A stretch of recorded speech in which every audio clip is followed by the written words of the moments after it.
अच्छा पुण्य कमाने के लिए हमें कोई मेहनत नहीं करनी पड़ती है, ना कोई हमें बड़ा बड़ा दान दक्षिणा धर्म तप जप करना पड़ता है। पुण्य हम घर बैठे भी कमा सकते हैं। हमारे भारतीय शास्त्र में कहते हैं अतिथि देवो भव।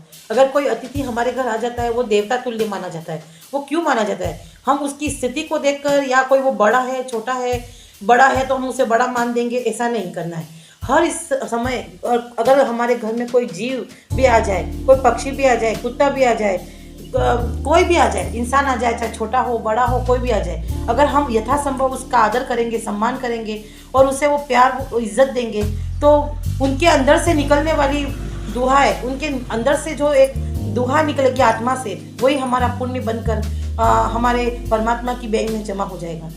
क्योंकि किसी अच्छे बर्ताव से व्यक्ति खुश हो जाता है। जैसे कि हमें कोई मिलने आया है और हम उसकी अच्छी आवभगत कर रहे हैं, जबकि हमारी परिस्थिति उसके अनुकूल नहीं है, फिर भी हम उसका अच्छा तरह से आदर कर रहे हैं, सम्मान कर रहे हैं। इसलिए नहीं कर रहे हैं कि वो इंसान बड़ा है, छोटा है, कुत्ता है, पक्षी है, इसलिए नहीं करते हम इसलिए करते हैं क्योंकि उसके अंदर एक आत्मा है, और आत्मा सो परमात्मा, आत्मा में परमात्मा का वास होता है। हर जीव में आत्मा होती है, और वो आत्मा अगर तृप्त हो गई, खुश हो गई, तो वो हमेशा यही कहेगी कि इस व्यक्ति का कल्याण हो, अच्छा हो। इसके बुरे परिस्थिति में भी इसने हमारा इतना आदर किया है, इतना सम्मान किया है, हमें चाय नाश्ता पानी दिया है, यथासंभव जो भी हो वो करो। तो व्यक्ति की अगर आत्मा प्रसन्न हो गई है तो वो प्रार्थना बन जाएगी, और वो प्रार्थना आपकी पुण्य की एफडी में परिवर्तित हो जाएगी, और वही आपको हमें कोई मेहनत नहीं करनी पड़ती है। बस हमें रोजाना ऐसे छोटे छोटे कार्य कर दे। कोई व्यक्ति मांगने वाला आ गया हमारे घर पे सपोज, तो उसका अनादर मत करिए। अगर आपके पास जो भी हो, आपकी यथासंभव, आप पैसा नहीं दे सकते हो तो रोटी दे दीजिए, रोटी नहीं दे सकते हो तो आप छोटा सा एक चॉकलेट भी दे दीजिए, लेकिन उसका सम्मान कीजिए। उसका सम्मान इसलिए मत करो कि वो इंसान दरिद्र है, गरीब है, इसलिए नहीं। आप ये सोच कर करो कि उसके अंदर की जो आत्मा है उसमें परमात्मा बैठे हुए, बस उसके बुरे कर्मों की वजह से आज वो इस स्थिति में आया है, तो हमें उसका सम्मान करना चाहिए, आदर करना चाहिए, ताकि उसकी आत्मा खुश हो जाए और उसके मुंह से अच्छे शब्द निकले, और वही अच्छे शब्द दुआओं में परिवर्तित हो जाते हैं, और वही दुआ हमारी एफडी बनकर हमारे परमात्मा के खाते में जमा हो जाती है। और ये सारी एफडी हमें अच्छे वक्त पर कभी हमें नहीं मिलती है, ये हमारी एफडी बुरे वक्त पर खुलती है। जैसे हम बैंक में पैसा बुरे वक्त पर निकालते हैं, क्योंकि अच्छी स्थिति में तो हम सारा पैसा इकट्ठा करते हैं और एफडी बनाकर उसे जमा कर देते हैं, और जब तकलीफ आती है तभी हम उस पैसे को बाहर निकालते हैं। उसी प्रकार परमात्मा की एफडी होती है पुण्य की। हम अच्छी स्थिति में जैसे हैं वैसे रहते हैं, हमें किसी भी चीज़ की कोई ज़रूरत होती नहीं है, तो परमात्मा भी हमें उस वक्त कुछ नहीं देता है। लेकिन जब हम तकलीफ में आ जाते हैं, दुख संकट घड़ी में आ जाते हैं, या अचानक हमें एक्सीडेंट हो जाता है हमारा, या कुछ भी हो जाता है, उस समय हम बच जाते हैं, उस समय हम अच्छे सुरक्षित हो जाते हैं, हमें चोट नहीं आती है, तो समझो हमारा पुण्य उदय हुआ है, हमारे पुण्य का वो खाता खुल गया है। उसने उन सारे लोगों की दुआएं जो आपने थोड़ी थोड़ी थोड़ी करके रोज जमा की थी, वो सारी इकट्ठी होकर बाहर आ गई है, और उस समय हमारा सब अच्छा, हमारे दुख के दिन में भी हमें एहसास नहीं होता है कि हमें तकलीफ हुई। इस तरह हम हर किसी की एक दूसरे की छोटी छोटी मदद कर सकते हैं। सपोज आपके घर में कोई बीमार हो गया व्यक्ति, आपके घर में किसी को चोट लगी है, तो सपोज कोई व्यक्ति आपके घर आ गया है, तो आप उसका सम्मान कीजिए, उसके ओहदे को मत देखिए, उसके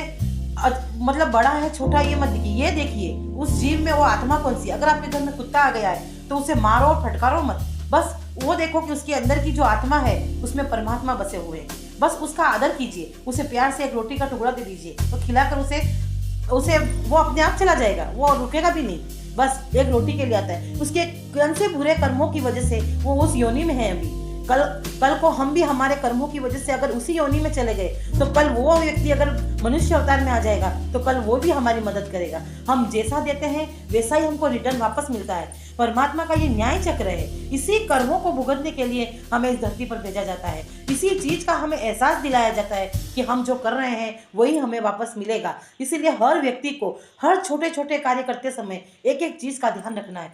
हम जिससे मिल रहे हैं, जिससे कर रहे हैं, वो सब आत्माएं हैं, और आत्मा में परमात्मा का वास है, वो कभी नहीं भूलना है। अगर उस आत्मा ने हमारे साथ बुरा किया है, बुरा कर्म कर रही है, हमारे अच्छे कार्यों का, अच्छी इंसानियत का भी वो हमें अच्छा रिवॉर्ड नहीं दे रही है, तो इसका मतलब हमने उस जन्म में उसको नहीं दिया होगा, इसलिए हमें नहीं मिल रहा है। इसलिए कभी भी उसका अनादर मत कीजिए। अगर आपको सम्मान नहीं मिला है, आपको इज्जत नहीं मिल रही है, आपको जो आप दे रहे हो वो रिटर्न नहीं मिल रहा है, इसका मतलब पिछले जन्म में या किसी योनि में आपने उसको रिटर्न नहीं किया होगा।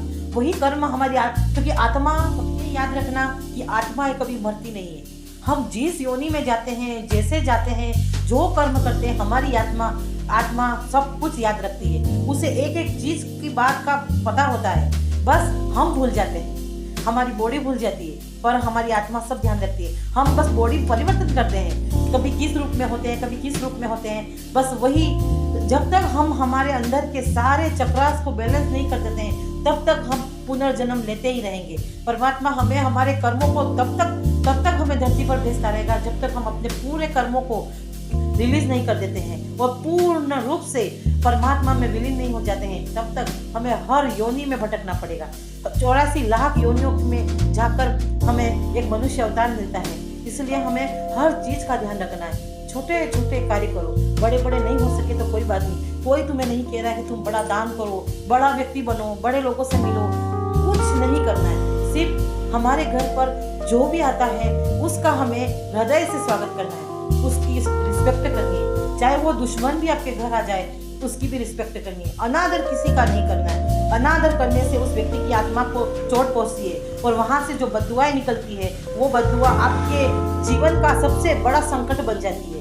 किसी के आंख का आंसू आपके जीवन के हजारों सुख ले लेगा।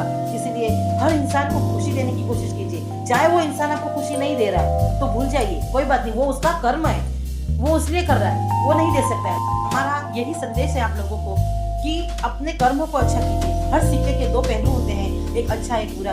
हर समय हमें ये याद दिलाते हैं कि अच्छा समय भी हमें बहुत कुछ सिखा के जाता है और बुरा समय भी हमें बहुत कुछ सिखा जाता है। अच्छे समय में हम उन चीजों को देखते नहीं है, जिन चीजों को वो परमात्मा हमें दिखा रहा है, और बुरे समय में हम नहीं देखना चाहते पर हमें देखना पड़ता है, इसीलिए बुरा समय आता है। इसलिए धूप भी जरूरी है और छाव भी जरूरी है, दोनों जीवन के लिए बहुत जरूरी है। यही हमारे जीवन को जीने का एक नया तरीका देती है। हम ज्यादा धूप में चल जाते हैं, ज्यादा गर्मी में पड़ जाते हैं, तो हमें छाव का अनुभव होता है कि काश हमें छाया मिल जाती, क्योंकि हमें वो छाया का तब हमें पता चलता है उसकी अहमियत को, कि छाया होती तो मैं अभी धूप से थोड़ा मुझे राहत मिलती।